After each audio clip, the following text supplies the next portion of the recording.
بسم اللہ الرحمن الرحیم۔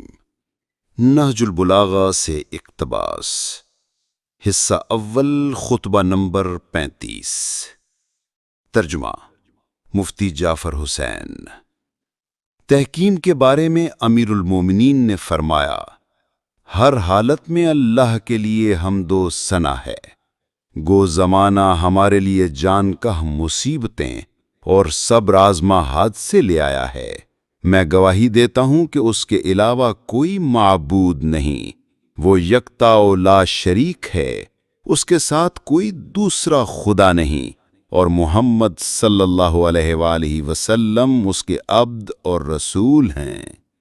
تمہیں معلوم ہونا چاہیے کہ مہربان، باخبر اور تجربہ کار ناسے کی مخالفت کا ثمرہ حسرت و ندامت ہوتا ہے۔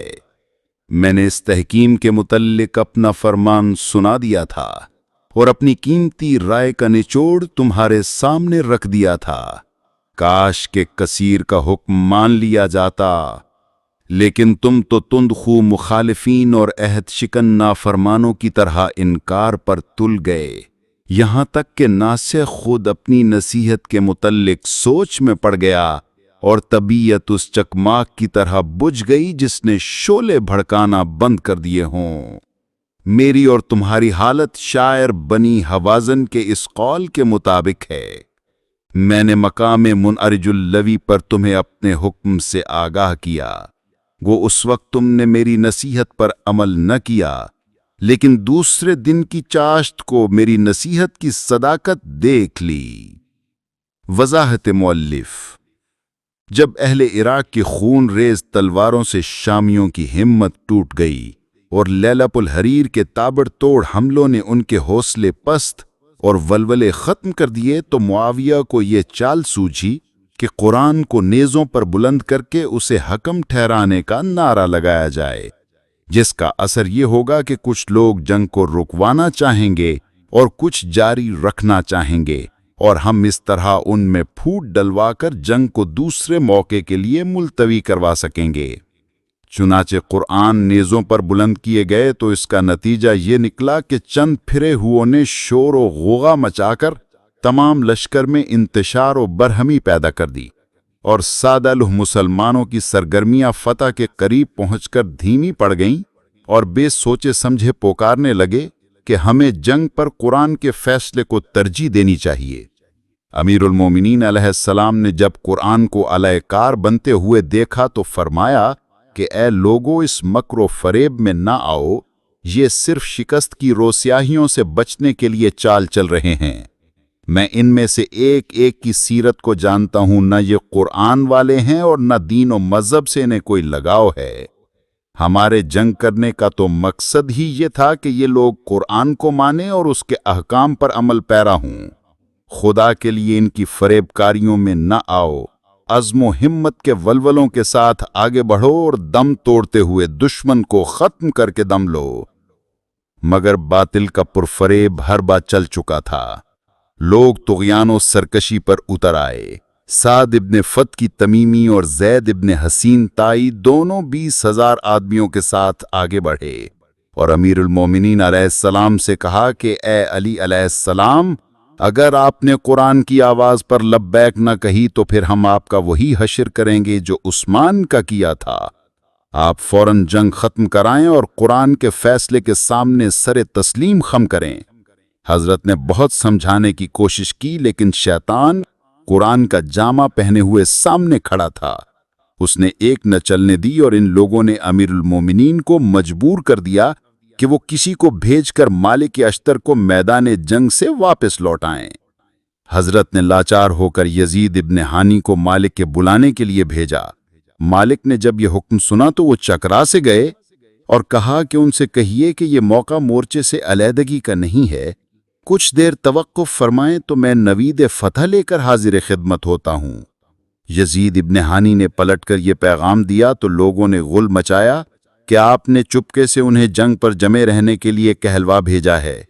حضرت نے فرمایا کہ مجھے اس کا موقع کہاں ملا ہے کہ میں علیحدگی میں اسے کوئی پیغام دیتا، جو کچھ کہا ہے تمہارے سامنے کہا ہے۔ لوگوں نے کہا آپ اسے دوبارہ بھیجیں۔ اور اگر مالک نے آنے میں تاخیر کی تو پھر آپ اپنی جان سے ہاتھ دھو بیٹھیں۔ حضرت نے ہانی کو پھر روانہ کیا اور کہلوا بھیجا کہ فتنہ اٹھ کھڑا ہوا ہے، جس حالت میں ہو فوراً آؤ۔ چنانچہ ہانی نے مالک سے جا کر کہا کہ تمہیں فتح عزیز ہے یا امیر المومنین کی جان؟ اگر ان کی جان عزیز ہے تو جنگ سے ہاتھ اٹھاؤ اور ان کے پاس پہنچو۔ مالک فتح کی کامرانیوں کو چھوڑ کر اٹھ کھڑے ہوئے اور حسرت و اندوہ لیے ہوئے حضرت کی خدمت میں پہنچے۔ وہاں ایک ہڑبنگ مچی ہوئی تھی۔ آپ نے لوگوں کو بہت برا بھلا کہا، مگر حالات اس طرح پلٹا کھا چکے تھے کہ انہیں سدھارا نہ جا سکتا تھا۔ اب یہ طے پایا کہ دونوں فریق میں سے ایک ایک حکم منتخب کر لیا جائے تاکہ وہ قرآن و سنت کے مطابق خلافت کا فیصلہ کریں۔ معاویہ کی طرف سے عمر ابن عاص قرار پایا اور حضرت کی طرف سے لوگوں نے ابو موسیٰ اشعری کا نام پیش کیا۔ حضرت نے اس غلط انتخاب کو دیکھتے ہوئے فرمایا کہ اگر تم نے تحکیم کے بارے میں میرا حکم نہیں مانا تو اتنا تو کرو کہ اسے حکم نہ بناؤ۔ یہ بھروسے کا آدمی نہیں ہے۔ یہ عبداللہ ابن عباس ہیں، یہ مالک اشتر ہیں، ان میں سے کسی ایک کو منتخب کر لو۔ مگر انہوں نے ایک نہ سنی اور اسی کے نام پر اڑ گئے۔ حضرت نے فرمایا کہ اچھا، جو چاہو کرو، اور وہ دن دور نہیں کہ اپنے بے رحرویوں پر اپنے ہاتھ کاٹو گے۔ حکمین کی نامزدگی کے بعد جب عہد نامہ لکھا جانے لگا تو علی ابن ابی طالب علیہ السلام کے نام کے ساتھ امیر المومنین لکھا گیا۔ عمر ابن عاص نے کہا کہ اس لفظ کو مٹا دیا جائے۔ اگر ہم انہیں امیر المومنین سمجھتے ہوتے تو یہ جنگ ہی کیوں لڑی جاتی؟ حضرت نے پہلے تو اسے مٹانے سے انکار کیا، اور جب وہ کسی طرح نہ مانے تو اسے مٹا دیا اور فرمایا کہ یہ واقعہ حدیبیہ کے واقعے سے بالکل ملتا جلتا ہے کہ جب کفار اس پر اڑ گئے تھے کہ پیغمبر کے نام کے ساتھ رسول اللہ کی لفظ مٹا دی جائے، اور پیغمبر نے اسے مٹا دیا۔ اس پر عمر ابن عاص نے بگڑ کر کہا کہ کیا ہمیں کفار کی طرح سمجھتے ہیں؟ حضرت نے فرمایا کہ تمہیں کس دن ایمان والوں سے لگاؤ رہا ہے اور کب ان کے ہم نوا رہے ہو۔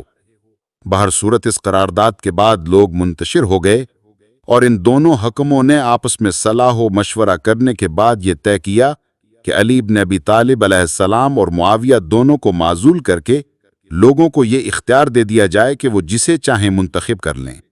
جب اس کے اعلان کا وقت آیا تو عراق اور شام کے درمیان مقام دمت الجندل میں اجتماع ہوا اور یہ دونوں حکم بھی مسلمانوں کی قسمت کا فیصلہ سنانے کے لیے پہنچ گئے۔ عمر ابن عاص نے چالاکی سے کام لیتے ہوئے ابو موسیٰ کو کہا کہ آپ پہلے مجلس میں بولیے تاکہ میں دیکھ سکوں کہ آپ کیا کہنا چاہتے ہیں۔